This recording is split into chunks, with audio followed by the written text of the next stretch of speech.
Y también es un día muy especial, es un día muy especial para la iglesia. Y la razón es porque tenemos la presencia del pastor Luciano Pereira da Silva. I don't know si pronuncié bien en portugués o no. Luciano. Muy bien. Luciano Pereira da Gracias, Silva. pastor. Luciano está viniendo, acuérdense, él estuvo con nosotros en la fiesta de Pentecostés este año, hace unos pocos meses. Está viniendo por segunda vez a Covenant, estamos muy contentos porque también trajo a su bella esposa y a su hija, que también entiendo va a la clase. Sí, está yendo va a a ir a la clase, excelente. Bienvenidos a Houston, esta es su casa, esta es su iglesia. Ok, gloria a Dios. Y bueno, Luciano va a predicar en el día de hoy y yo voy a orar rápidamente Amén. por él. Señor, te pido, Señor, que lo unjas con el Espíritu Santo, Amén. Luciano, Señor, que lo cubras con su Espíritu para que nos dé la palabra que estamos necesitando. Tú sabes lo que tu pueblo necesita en el día de hoy, Señor. Que esa palabra sea viva y transforme completamente nuestros corazones y nuestro ser. Oro esto, Señor, en el nombre de Jesús. Amén. Amén, amén. Gracias, pastor. Bueno, gracias y paz, hermanos. Buenos días, amén. Buenas tardes, ¿verdad? Buenas tardes. Un placer estar aquí otra vez en su iglesia. Gracias, pastor Dario. Gracias, Ana. Siempre una alegría encontrarles. Y quiero agradecer también a la pastora Ashley, ¿no?, que hizo esa conexión. El pastor Jeff también. Y sé que estoy feliz porque estoy con mi familia hoy. Shirley. Estamos casados há 30 anos já. Hace 30 anos, sim. Tenemos María Fernanda, de 25, que completou 25 viernes, este viernes. E pues, estamos felizes de estar aqui com vocês, podendo compartilhar a palavra do Senhor. E eu quero ler um texto muito conhecido de la Gran Comisión, Mateo 28, 16 al 20. Mateo 28, del versículo 16 al 20. Mateo 28, 16 al 20. Amém? ¿Estão comigo? Glória a Deus. Pero los 11 discípulos se fueron a Galilea, al monte donde Jesús les había ordenado. Y cuando le vieron, le adoraron. Pero algunos dudaban. Y Jesús se acercó y les habló diciendo: Toda potestad me es dada en el cielo y en la tierra. Por tanto, id, haced discípulos a todas las naciones, bautizándolos en nombre del Padre, del Hijo y del Espíritu Santo, y enseñándoles que guarden todas las cosas que os he mandado. Y aquí, yo estoy con vosotros todos los días, hasta el fin del mundo. Amén. Espíritu Santo, tu palabra es viva y eficaz. Tu palabra es más poderosa que cualquier espada de 2 filos. Y que esta palabra, Espíritu Santo, pueda penetrar en el corazón, en la mente de cada uno en esta tarde. Y que vengas a traer vida, que vengas a traer luz, dirección, que venga a guiarnos según su voluntad. Espíritu Santo, toma el control. En nombre de Jesús. Amén. Gloria a Dios. Bueno, hermanos, hablar de misión para mí, ¿no?, es mi vida, de hecho, ¿no? De hecho, Dios me ha llamado para la misión y he trabajado como pastor en Brasil por muchos años, pero hace 15 años Dios me ha llamado para la misión fuera de mi país. Así que fui a Perú, ahora estoy en Panamá hace 11 años, estamos en Panamá hace 11 años, y es un placer de hacer la misión de Dios. Ahora, Dios, de hecho, es un Dios que está pensando siempre en todas las naciones. Dios nunca está pensando en un solo pueblo, en una sola gente. Dios, cuando ve el mundo, Él no ve el mundo dividido políticamente como nosotros lo vemos. Para Deus não há fronteiras, para Deus não há diferenças entre brasileiros, colombianos, peruanos, venezuelanos. Deus, Ele tem essa visão do globo, de salvar a todas as gente. E um autor chamado Eugene Peterson dizia: a fé bíblica sempre terá esta dimensão global. Então Deus nunca está pensando em um solo grupo. Quando Deus ha prometido a Abraão, Ele dijo que em Abraão seriam bendecidas todas as famílias da terra. E essa promessa se ha cumprido em Jesus. Jesus viene ser el cumplir de todas as promessas de Deus hechas desde Abraão. De hecho, desde a criação, Deus tinha um plano. E sempre o plano de Deus ha sido alcançar todos os pueblos, todas as nações. Deus não está limitado geograficamente. Deus não está limitado a um solo pueblo. Todas as tribos, raças, línguas são chamadas a adorar ao Senhor. E é interessante que não é por si acaso que na grande comissão, Jesus, ele manda os discípulos, os 11, irem hasta Galileia. De hecho, volver a Galileia. Verem que eles estavam em Jerusalém. Pero Jesus, depois de ressuscitado, habla com as mulheres e disse: habla com meus discípulos, e em Marcos especificamente, habla com meus discípulos e a Pedro, que vou delante de eles em Galileia. Então, Jesus, ele empieza o ministério dele em Galileia. E agora, depois de ressuscitado, ele vai terminar seu ministério e enviar os discípulos em Galileia. Por que Jesus está dando esta importância a Galileia? E algo que vem no meu coração sempre, que vem no meu coração, que Deus está fazendo a obra e chamando de onde não se espera. Porque Galileia era chamada a Galileia de los gentiles. E de hecho, Galileia era como que se fuera um puente entre o mundo judío e o mundo gentil. Então, Jesus está querendo dar este caráter global a la missão. Está mostrando que ele vem não só para judíos, que ele vem também para os gentiles. Está mostrando que em Galileia, onde eles han começado, porque foi em Galileia que Jesus chamou os discípulos. Em Galileia que Jesus ha convocado os discípulos a segui-lo por la primeira vez. Então, Galileia também era um lugar discriminado. Era um lugar de la gente mais comum, que hablavam diferente, que eram gente sencilla, eram gente del campo. Então, era um lugar também onde se diz que eram mesclados, vamos dizer, mestiços. De hecho, eu me sinto um galileu, porque quando uno me vê, não sabe se sou brasileiro. Por meu acento, disse, deve ser brasileiro, pero a la vez parece um árabe, a la vez parece um italiano, já me han dicho, a la vez parece um judío. Que é esse homem de onde vem? Porque sou todo isso que he dicho agora. Então, os galileus eram essa mescla de raças. Então, não é por si acaso que Deus, que Jesus ha escolhido este lugar para começar e para enviar seus discípulos. Porque Jesus quer mostrar realmente que para ele não há diferenças. Que ele pode usar qualquer, incluso a mim. Então, na fronteira entre o mundo judío e gentil, uma diversidade étnica, cultural grandiosa, uma região marginalizada em relação a Jerusalém. Porque Jerusalém era o centro religioso, onde estava o templo, certo? Onde a gente prestava mais atenção, mais importante local. Pero Jesus não começou o ministério em Jerusalém, tampouco enviou os discípulos desde Jerusalém. Ele manda os discípulos volver a Galileia. Quizás, hermano, muitas vezes nós temos que volver a Galileia. Galileia é o lugar do ministério. É o lugar onde Deus habla com nós, onde Jesus renueva nosso compromisso com Ele. E veja que interessante. Israel, não? Era, vamos dizer, Jerusalém, era este lugar do centro religioso.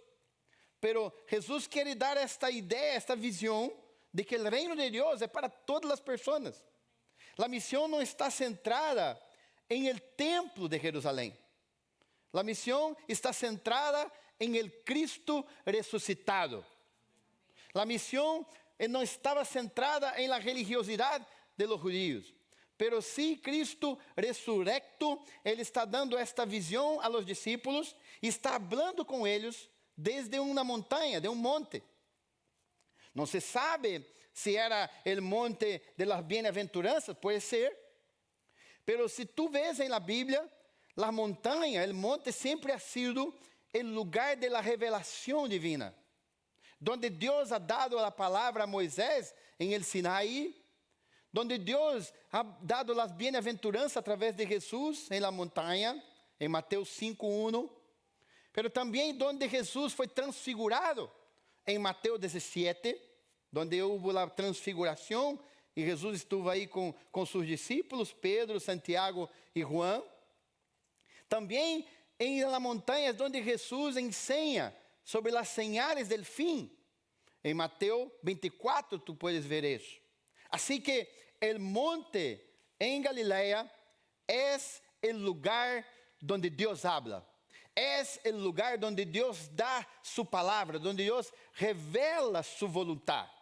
Quizás aqui, a igreja, esse momento, seja para você esta montanha, este lugar de revelação, este lugar onde Deus habla tu coração, onde Deus traz esta palavra diretamente a sua vida. Eu me acuerdo que quando estava estudando na faculdade de teologia, nós outros sempre subíamos uma montanha para orar. Pero aqui em Terras não há montanhas, verdade? Bueno, pero qualquer lugar pode ser sua montanha, pode ser aqui na igreja, pode ser em sua casa, pero lo mais importante é que este lugar onde Deus se revela e onde Deus habla. Agora, irmãos, lo interessante especificamente de Galileia, quando pensamos, não, é que Deus não está escolhendo a gente que nós outros pensamos. Deus não está escolhendo os muito capacitados. Deus está escolhendo pessoas sencillas. A gente que às vezes pensa que não é, em Deus pode ser. Em Deus escolhe qualquer. Deus não está limitado a pessoas muito capacitadas ou menos capacitadas. Deus está querendo mostrar, porque os de Galileia eram discriminados. Eram gente que falavam de uma forma que tinha um acento. Tanto que quando Pedro negou Jesus 3 vezes, se acorda? Verdade? Negou Jesus 3 vezes e alguém disse assim: "Você é um deles."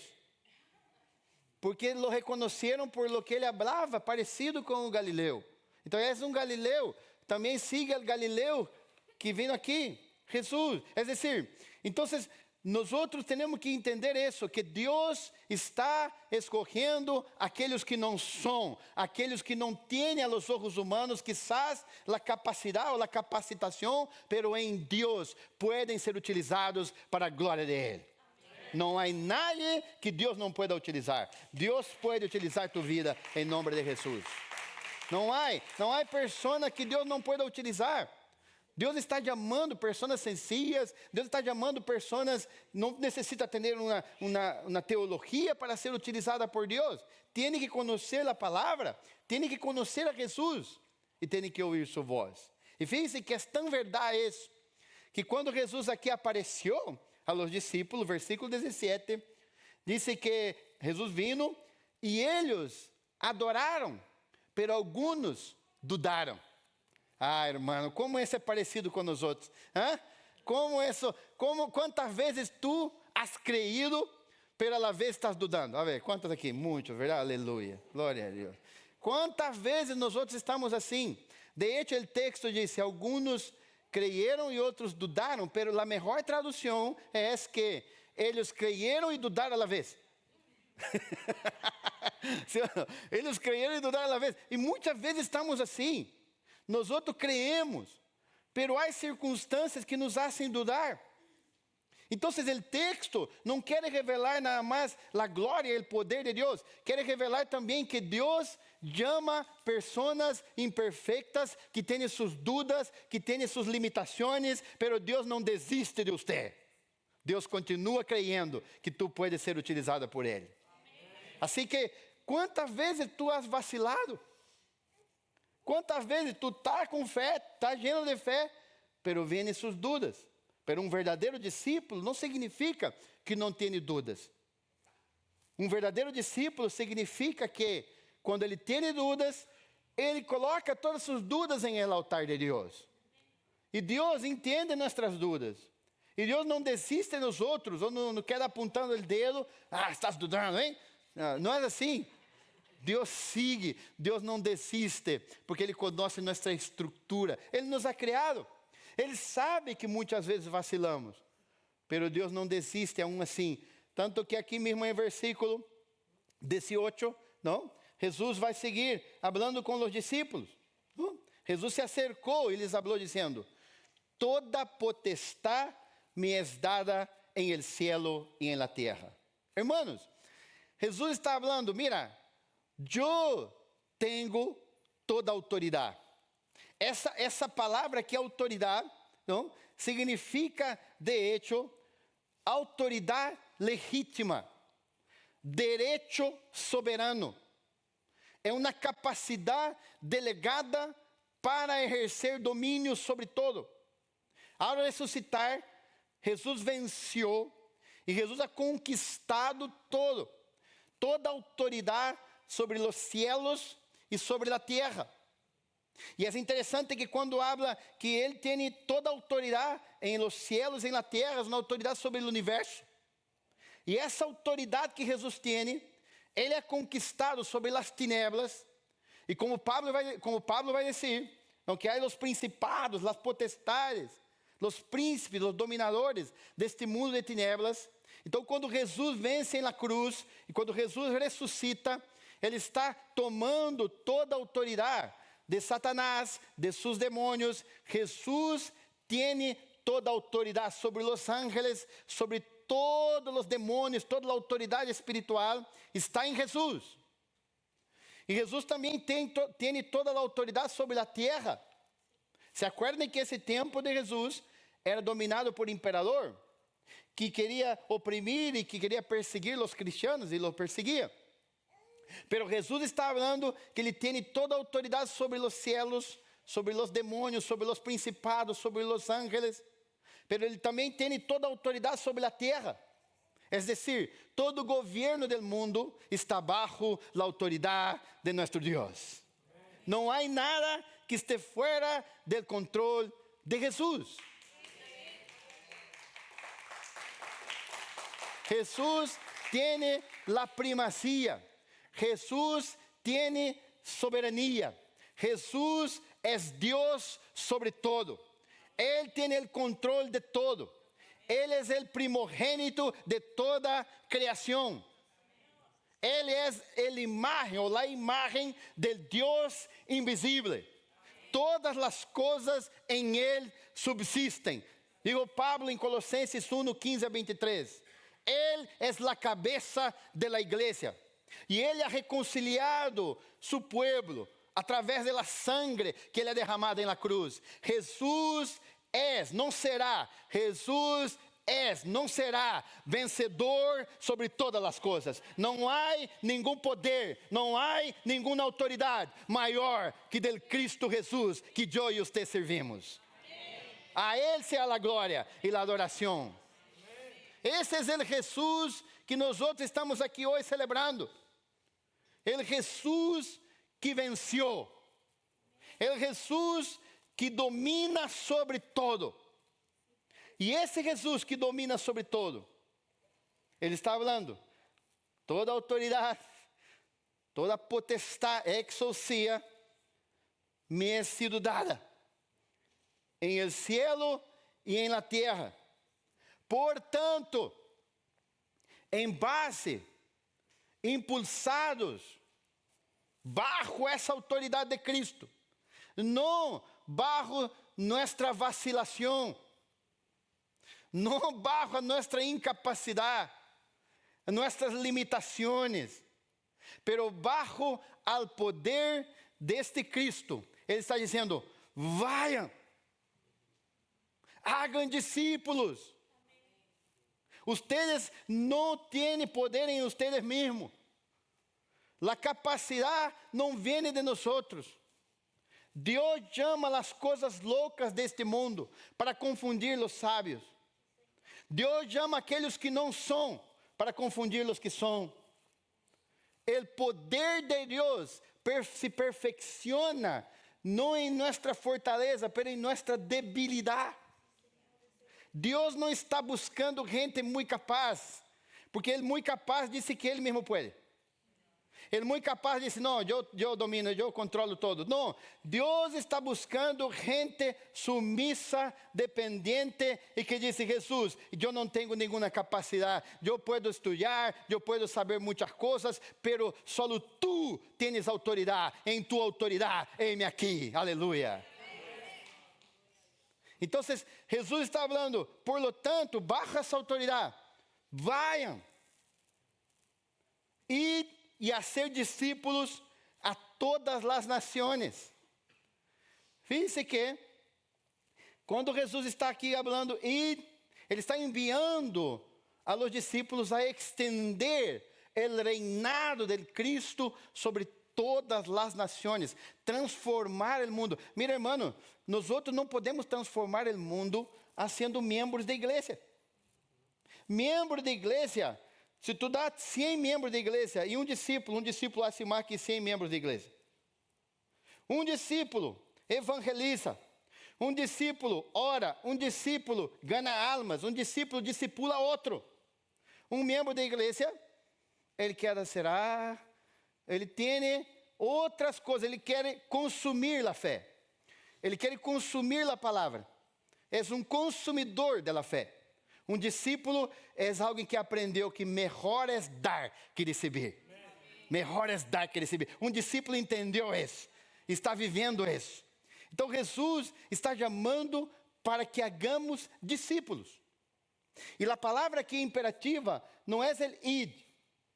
É hagan discípulos. A ser discípulos é o imperativo. E não el id. É como que Jesus está falando, yendo, em gerúndio, yendo, hagan discípulos. É decir, em el camino de sua vida, ustedes são chamados a ser discípulos. Então, para ser discípulo, não tienes que venir à igreja ou trazer a pessoa para sentar aqui e escuchar a palavra. Para ser discípulo, tienes que ir hasta essas pessoas, a hacer contacto com elas, relacionamento, uma relação, e começar a ensinar de Jesus através de sua vida. Então, o discipulado não é uma enseñança de escola dominical. O discipulado é vida em la vida. É como Jesus dijo, venham tras mim e eu les haré pescadores de homens. É decir, seguir Jesus. Então, o discipulador faz o mesmo trabalho que Jesus. Mire, Jesus, quando chamou seus discípulos em Galileia, quantos anos você crê que tinham mais ou menos os discípulos? Alguns pensam que eram homens assim, viejos, não barbados, sentados em suas sillas. Não, eram jovencitos, de 15, 16, 17 anos. Quizás Pedro era o maior, porque era casado, tinha suegra, já não quem disse glória a Deus por la suegra. Estão rindo de quê? Então, Jesus chamou jovencitos, adolescentes, para estar com ele. E fíjense que interessante, los rabinos judíos, de hecho, los jóvenes buscavam los rabinos para aprender a lei. Pero em caso de Jesus, Jesus foi buscar os alunos, em onde eles estavam, e lhe chamou para segui-lo. E Jesus chamou os discípulos. Então, discípulo é aprendiz. Um discípulo é seguidor, é aluno. Pero não é que aprende em uma classe. Um discípulo aprende em convívio, caminhando com o discipulador. Não é assim, te veo domingo. É caminhar com essa pessoa, lado a lado. E através de sua vida, ensiná-la sobre Jesus. Assim que Jesus está chamando os discípulos aqui, para que eles vayam e não só prediquem o evangelho. Porque às vezes pensamos, não, já prediquei e a pessoa não aceitou e bueno, isso é minha parte, já estou feliz. Não é assim. Deus está chamando-nos não só para predicar o evangelho, mas também trazer essa pessoa que hemos predicado para caminhar com nós. Quando han perguntado a Jesus, ¿dónde vives? Jesús dijo, venga y vean. Y Jesús se los llevó a la casa. Es decir, discipulado es algo más de relacionamiento, más que una prédica, más que una enseñanza, todo eso puede estar dentro de, pero es relacionarse con la persona. Entonces esa persona va creciendo en Dios. ¿No? Y yo puse aquí unas frases, ¿no? Y del pensamiento de John Wesley sobre el discipulado, ¿verdad? Y John Wesley tiene una famosa frase que ele decía, não temo que os metodistas dejen de existir, sino que existam como uma secta muerta, que tenha forma de religião, pero não su poder. Então, o evangelho se propaga em la visão wesleyana por meio de discípulos verdadeiramente convertidos, não por estruturas eclesiásticas.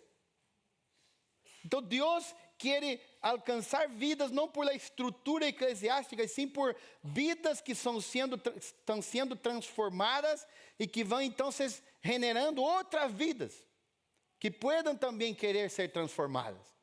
Assim que o poder de las vidas transformadas, não há nenhuma estratégia mais poderosa que uma vida transformada. Não há livro, não há discipulado na escola, na classe, não há nada mais poderoso que quando uma pessoa é rescatada das tinieblas e empieza a andar na luz, e esta pessoa então empieza a ser seguidores para a glória de Deus.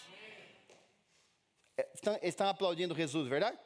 Então tem que ser muito mais forte.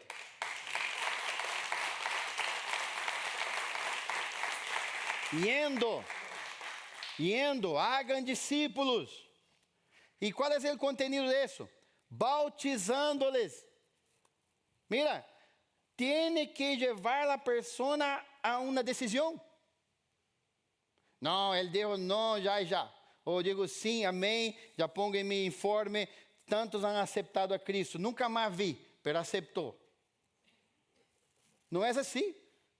El discipulado tiene que acompañar a la persona a una decisión. Fíjense que la iglesia primitiva, el bautizo era algo natural. Aceptó Cristo, era bautizado inmediatamente. No era algo como hoy. Mano, pastor, estoy pensando, 2 años voy a decidir, no sé si voy para el infierno o para el cielo. Esa es la cosa, ¿no? ¿Sí o no? Porque no, pastor, pero el bautismo no salva. Sí, pero todos los que han sido salvados son bautizados. Se uno disse que não quer ser bautizado, é porque todavia não aceitou, não entregou sua vida a Jesus. Porque o bautizo, e isso Marcos, deixa tão claro, o evangelho de Marcos é o mais antigo e mais curto, verdade?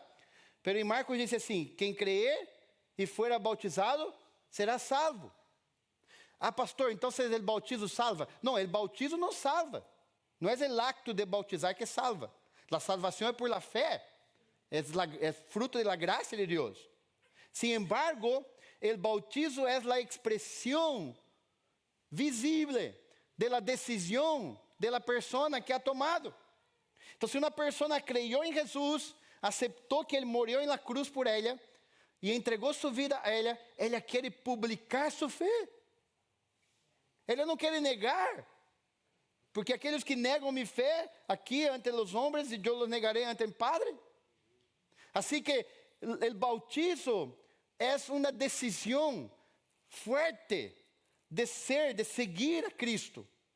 Mira que hace pocos meses, una muchacha de 20 años, ela empezó a participar de uno de nuestros grupos allá, en un lugar donde estamos plantando una iglesia, y ella era muy traumada con la iglesia. Y ahí empezó a escuchar el evangelio entró en su corazón, ela aceptó a Cristo, e passou umas 2 semanas, ela foi bautizada, não? E seguimos preparando-la. E ela foi a um curso que hemos tenido de plantação de igreja, que o pastor Dário, incluso, foi invitado a participar, em agosto.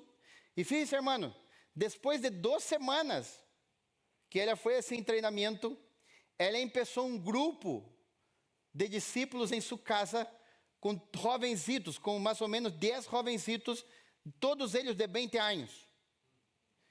e me invitaram a ir allá. E ele disse assim, pastor, pero eles são agnósticos, algo assim, você tem que ter cuidado como vai dizer. E eu fui, e falei do evangelho com eles, e eles também aceitaram Jesus. E agora temos um grupo com todos esses jovens allá, el qual ele está allá e sendo uma das líderes desse grupo. Assim que esse é o processo natural de um discípulo. Deus nunca nos ha chamado para ser só consumidores da fé ou estar sentados em uma igreja. A igreja tem que ser o quartel general onde nós venimos alimentar-nos, receber a palavra, aprender, ter comunhão uns com os outros, fortalecer-nos na fé, ser sanados, abraçados, llenos, todo isso, para sair de aqui e começar a missão. A missão não termina quando o culto termina. A missão empieza quando o culto termina. A missão, o campo de sua missão é a calle, é seu trabalho, é a escola, são seus vecinos, seus amigos, onde tu vas caminhar esta semana. Allá Deus te ha chamado para ser um missionário, para ser um obreiro e a ser discípulos para a glória de Deus. Bautiza em nome do Padre, do Hijo e do Espírito Santo, ensinando-lhes. Há uma enseñança. Fíjense que o discípulo viene, e é assim, com os rabinos era assim, não? Eles queriam aprender, não só a Torá, mas queriam aprender del rabino. Então, quando tu eres um discipulador, eles não vão aprender só o que estás falando, eles vão aprender o que estás fazendo melhor. Então, o que estás fazendo, vai ensinando. Por isso que temos que ir aprendendo para ensinar. Porque se um aprende a vida toda e não ensina, não tem sentido aprender. Ele aprender tem sentido quando ensinamos, quando compartimos com outros. Então, o discipulado é esse passar de geração em geração e alcançar todas as nações. Então, essa ensinança que guardem significa uma obediência prática. O discípulo vai aprendendo e praticando. Não só é uma transmissão de conhecimento, é transformação. Não é informação nada mais, é transformação em nome de Jesus. Amém. Terminando, Jesus está falando outra vez. Todas as nações, vocês vão ser discípulos de todas as nações. É decir, todas as tribos, todos os grupos étnicos, como ele vai dizer em Mateus 24, 14, que quando todos tiverem a oportunidade de escuchar e de ser discípulos, então vendrá o fim. Então, não só é, agora, irmãos, mira que interessante isso. Jesus empieza dizendo, toda autoridade me ha sido dada, é verdade? Vayam e hagam discípulos por el caminho. Pero não é só o poder. Há muitos de nós outros que queremos poder. Eu quero poder. Eu quero os dones. É certo, necessitamos os dones. É certo que necessitamos o poder para fazer a obra. Pero o poder tem mais que ver com a capacidade de fazer. Pero Jesus não quer só que hagamos coisas. Há gente que é um bom hacedor. Hace de todo. Pero Jesus está terminando esta grande comissão e falando, eu estarei com vocês hasta el fim del mundo. Amém. Vamos falar juntos? 1, 2, 3. Eu estarei com vocês hasta el fim del mundo. Então, para que seamos discípulos, discipuladores, necessitamos do poder. Porque o poder nos capacita a exercer, a ser, a obrar, a trabalhar, a frutificar. Pero creyentes que quedam solo com o poder são gente muito performática. Ou solo la performance, e solo hacer. E às vezes muitos se quedam queimados, desanimados, desalentados. Já ha visto alguém dizer assim, eu estou fazendo todo solo, nadie me ajuda. A ver, quantos já escutado isso? Nadie escutou, só lá em Panamá escutou isso. Mira que nadie me ajuda, eu estou fazendo e hago, e mira que eu hago e dá fruto, dá resultados. Amém, aleluia, glória a Deus. Pero Jesus não está chamando nós outros nada mais para fazer. Jesus está dizendo, eu quero que ustedes tenham poder, pero eu quero que ustedes tenham presença. A presença de Jesus é tão importante. Se você tem poder e não tem a presença, você se queima, te desanima. Pero se tu tens a presença de Deus, de Jesus em tu vida, fíjese que não é a mesma coisa, não é por se acaso que ele vai dizer primeiro do poder da autoridade, e depois no final ele vai dizer, estarei com vocês. Ele não necessitaria dizer, obviamente, que se ele está comigo, eu tenho o poder de ele, mas é algo mais que só o poder e autoridade. Aqui é desfrutar. Meu irmão, Deus te está chamando a desfrutar de sua presença.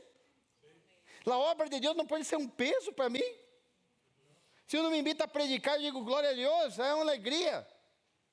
Se eu me invita a fazer o trabalho de Deus, eu hago com alegria, porque não é só na função. Eu estou aqui predicando a vocês, mas eu estou desfrutando da presença do Espírito Santo em esse lugar. Quando eu desfruto da presença, então eu posso fazer muito melhor do que estou fazendo. Irmão, aprenda a ter a presença, a buscar a presença de Jesus. Ele é prometido, eu estarei com vocês. Presença é mais ou menos assim. Imagínate, tu eres um trabalhador. Trabajas allá todo el dia e haces muito bem seu trabalho, certo? Hace tu trabalho e executa muito bem, porque você já sabe, já tem as habilidades para hacerlo, tem a autoridade, o poder para hacerlo, e haces muito bem, e está muito satisfeito de lo que estás haciendo, mas está muito cansado. Então você chega na casa, e aí vem seu filho, te dá um beijo, te dá um abraço, te dá um beijo em sua esposa, seu esposo, tu está com eles, e esse momento te traz renovação. Essa é a presença. Deus não quer só utilizar-te. Deus te quer para Ele. Deus não quer só utilizar-te para ser algo. Deus te quer como um filho para relacionar-se contigo e para demonstrar a ti, abraçar-te, dar-te esse carinho e que tu seas restaurado diariamente. Irmãos, quanta gente está tentando fazer a obra, mas não logram fazer, porque todavia não han desfrutado da presença. Espírito Santo está aqui hoje, falando com você. Ele não só tem poder para sua vida, ele tem a presença dele para llenar-te e para que tu puedas desfrutarlo em nome de Jesus. A autoridade, a missão e a presença. É o que Deus nos está chamando a ser hoje. Mira, os discípulos han sido chamados, venham tras mim, eu les haré pescadores de homens. É decir, primeiro venham a mim e depois vayam. Não, Jesus primeiro, o chamado primeiro é que você esteja com Jesus, para depois ir. Como tu irás, se todavia não has desfrutado? Então, empiece a partir de hoje, desfrutar da presença de Jesus.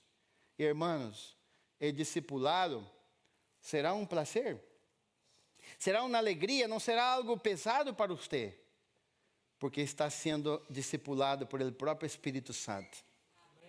Então, tu vai querer replicar isso na vida de outros. Em nome de Jesus. Que Deus te pueda bendecir, meu irmão.